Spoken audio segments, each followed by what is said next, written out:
Hello! Aujourd'hui, je te retrouve pour te faire une analyse d'une œuvre au sein d'une exposition. Donc ça va changer par rapport aux analyses que j'ai faites d'habitude, où je te parlais vraiment juste de l'œuvre dans son contexte historique et où je te l'analysais. Là, je me suis dit que ça pourrait être intéressant de te montrer qu'on peut aussi parler d'une œuvre dans une exposition. Et ça peut notamment aider les futurs étudiants et étudiants en histoire de l'art à voir un peu ce que les profs nous demandent quand ils nous demandent de faire ça. C'est un exercice aussi qui nous arrive de faire dans certains cours. Ce qui est intéressant aussi, c'est que du coup, il va falloir parler de la salle où se trouve l'œuvre, des autres salles aussi qui peuvent avoir un lien, de pourquoi elle est là, de qu'est-ce que ça montre, pourquoi elle est là, pourquoi on a décidé de la mettre dans cette salle-là, quel est le titre de cette salle, est-ce que cette salle a un titre déjà. Bon, voilà, donc je me suis dit que ça pourrait être assez intéressant. J'avais proposé de faire cette analyse dans une autre vidéo. Je ne sais plus c'était laquelle, mais du coup on va parler de ce fameux masque qui tient la langue. Normalement j'ai assez d'espace pour te mettre l'image. Si t'as pas vu la vidéo où j'en parlais, il me semble que ça devait être un bilan culturel peut-être de février. Je suis pas sûre de moi. Donc cette œuvre, elle apparaît dans l'exposition Thomas Haussego. Je sais toujours pas comment ça se prononce, mais on va le prononcer comme ça, je m'excuse si je l'écorche. Qui a eu lieu et qui a toujours lieu, il me semble. Ça a commencé en mars, donc c'était dans mon bilan culturel de mars. Bravo. Et qui finit du coup le 14 juillet, donc t'as encore le temps d'y aller si tu veux. Déjà, ce qu'il faut un peu faire, c'est se dire c'est qui Thomas Haussego. C'est un Anglais qui est né à Leeds en 1872. Et en fait, il est devenu une figure majeure de la scène artistique contemporaine. Donc, il est sculpteur et peintre. Et il va commencer sa formation dans une école d'art et design à Londres, avant d'arriver à 2 ateliers à Amsterdam, où là, il va d'ailleurs rencontrer des artistes qu'on connaît aujourd'hui, notamment Thomas Schütz. Pareil, la prononciation n'est jamais sûre. Qui a aussi eu une exposition, je ne sais plus si elle est encore disponible, à la Monnaie de Paris. Et si tu vois un peu ce que fait Haussego et Schütz, je pense que tu vois un petit peu le lien. Il va aussi vivre quelques années en Belgique et en 2003 il s'est installé à Los Angeles.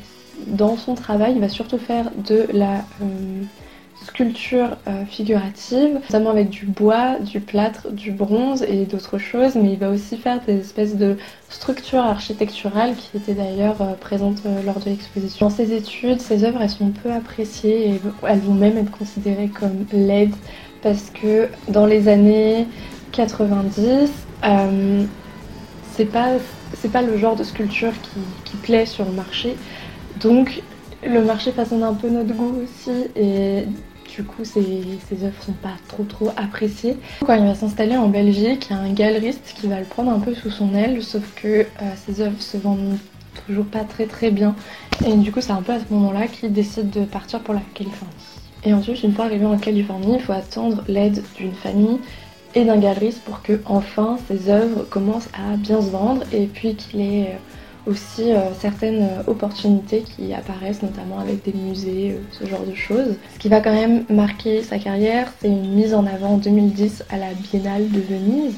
Et du coup, il a sa première monographie en France en 2011. Et cette fois, là, ce qui se passe en ce moment, c'est sa première rétrospective. C'est pas la même chose. Et c'est 2 types d'expositions qui sont quand même assez importantes. Surtout une rétrospective de son vivant, c'est plutôt bien. Cette petite biographie, je te l'ai faite évidemment parce qu'il y avait un intérêt.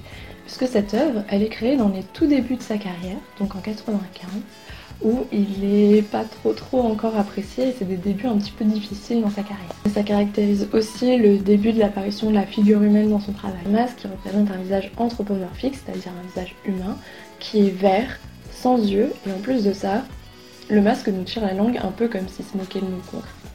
Enfin, selon certains critiques, cette langue elle est tellement longue que ça peut faire penser à une cravate qui pend. Le masque il est fait de plâtre, il est peint à l'acrylique et il est posé sur un socle de bois.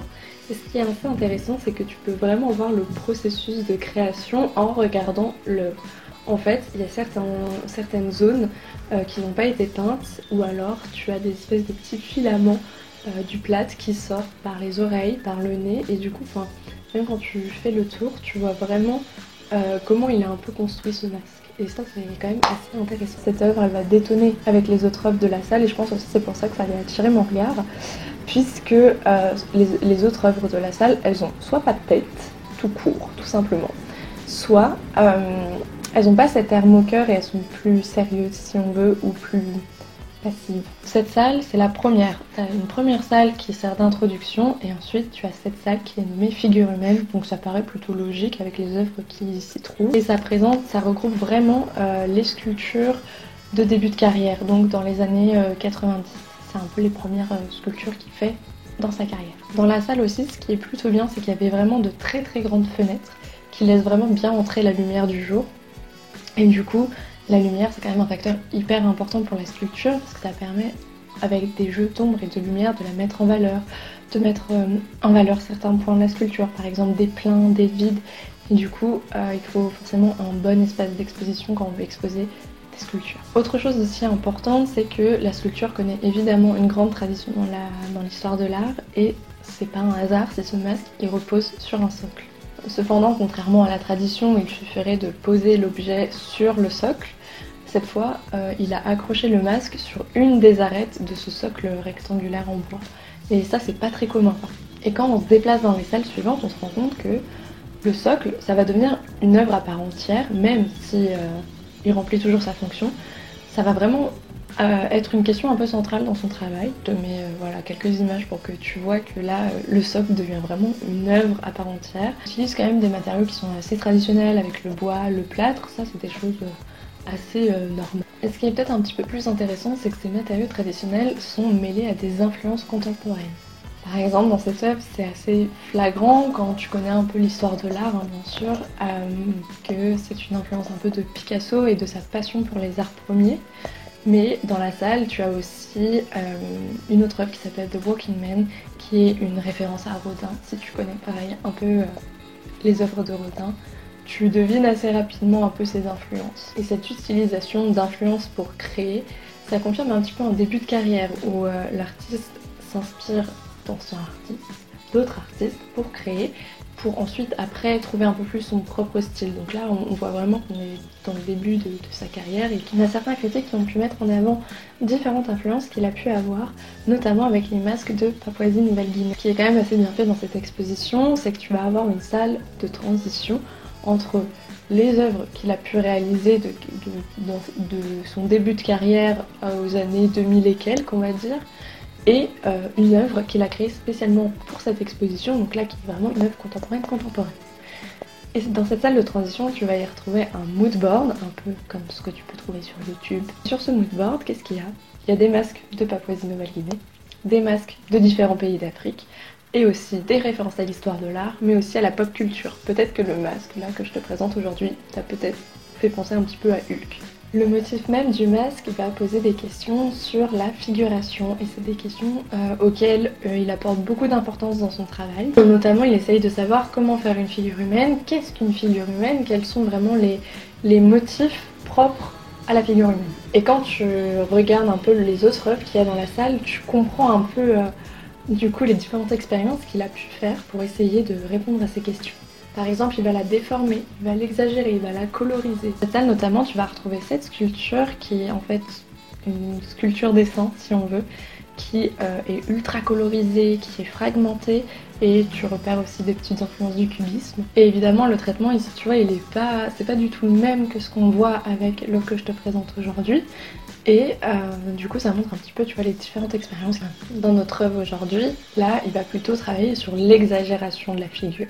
Ce qui est assez intéressant, c'est que dans le catalogue d'exposition, il est dit que ces masques, c'est plutôt des visages et qu'ils dévoilent plus qu'ils ne recouvrent au final. Même ce qui est assez intéressant avec cette œuvre au sein de cette expo, c'est que un érudit va reconnaître peut-être les influences dans l'histoire de l'art, etc. Mais quelqu'un de non érudit va comprendre quand même dans cette salle que l'artiste travaille sur la figuration humaine, comment la représenter, qu'est-ce que c'est. Et ensuite, dans une des salles qui suit, elle s'appelle Démons et Diables, et là ça va montrer cette fois pas, pas comment l'artiste essaye de représenter la forme humaine, mais comment l'artiste voit l'humain. Du coup, je pense que c'est tout pour cette petite œuvre. Tu vois, c'était, je pense, une petite analyse. J'espère, je ne sais pas combien de temps ça va faire au montage. J'espère que c'était pas trop long. Cette expo est toujours disponible. Tu peux toujours aller la voir et peut-être que ça te permettra de comprendre un petit peu mieux son travail. Je ne sais pas si ça a pu trop aider. Mais voilà, je te retrouverai de toute façon dans une prochaine vidéo. Je ne sais pas encore ce que ça sera, soit une analyse, soit je ne sais pas. Si tu as des recommandations notamment d'œuvres, de choses à faire sur cette chaîne, n'hésite pas à les mettre en commentaire. Si tu as des questions aussi, commentaires comme d'habitude. Je sais pas si je pourrai encore beaucoup sortir d'analyse ce mois-ci puisque je suis en stage et du coup j'ai pas forcément le temps de faire des recherches en plus pour faire toute une analyse sur une œuvre. J'en ai 2-3 qui sont prêtes déjà, donc tu devrais pas être laissé sans rien. Donc voilà, on se retrouve dans une prochaine vidéo. Salut!